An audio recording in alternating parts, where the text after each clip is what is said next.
Welcome, I'm here today to talk to you about gorillas. There are 4 species of gorillas in Africa, and a lot of people are familiar with mountain gorillas due to Dian Fossey and all of her research, as well as the movie Gorillas in the Mist. However, they are the most endangered and you will not find them in any zoo. There's also the cross river gorilla, and then there's eastern and western lowland gorillas. Generally, if you're in a zoo looking at gorillas, it's most likely western lowland gorillas. They are the least endangered. Although all 4 species are endangered, they are the least, and generally what you find in zoos. Now, gorillas are terrestrial animals. Doesn't mean they can't climb trees. They certainly can, but when they move from place to place, they do walk along the ground. They also tend to be strict vegetarians. Now, in the wild, as they're walking around foraging, they're eating lots of plant material, roots, tubers. They also may eat bugs or bird eggs that they come across. But they don't tend to hunt and kill and eat meat the way chimpanzees do.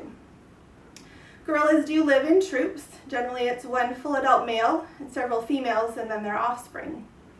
And usually when those male offspring grow up, somewhere between the ages of 8 and 10, they get to be nearly the same size as dad. So that's usually when they're ousted from the troop, and they kind of form little bachelor troops in the wild until they're old enough to then defend their own territory and their own women, and then make their own troop.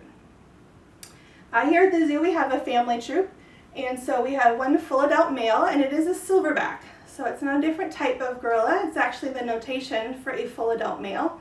So you can see he's got nice silver gray hair on his back, as well as a red crest on the top of his head. That helps you to know that that is the male. And they are quite large, averaging between 400 and 600 pounds.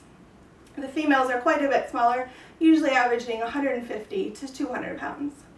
Now, a lot of people ask about a breeding season for gorillas. They do not have a season. The females actually cycle once a month, just like humans do. And when their gestation is about 8.5 months, just a little bit shorter than ours. When they give birth, the babies usually average 4 to 5 pounds, so quite a bit smaller. And they will actually nurse their children for 4 to 5 years, so they keep them pretty close.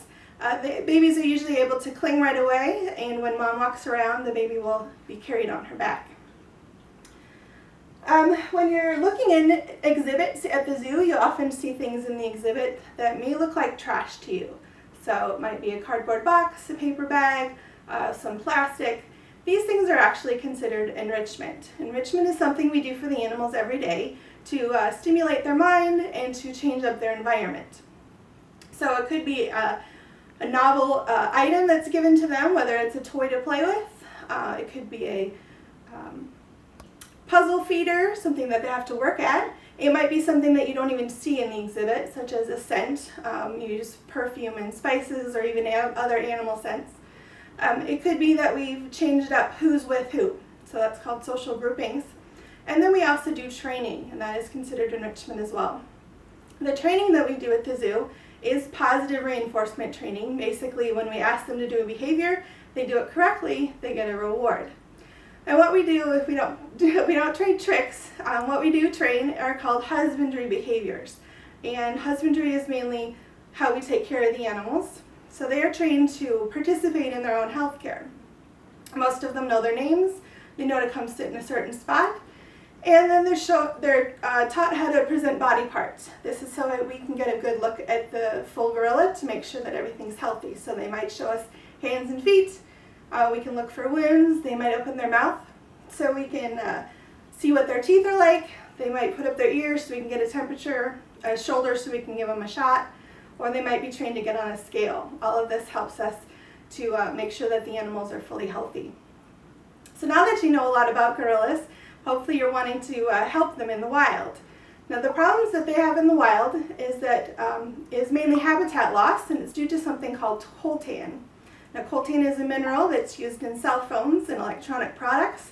So what you can do to help gorillas is make sure that you recycle your cell phones. Every time you do that upgrade, make sure that you recycle that phone so that we don't have to destroy more gorillas' habitat. So I thank you for coming today, and if you have any questions, I'll stick around.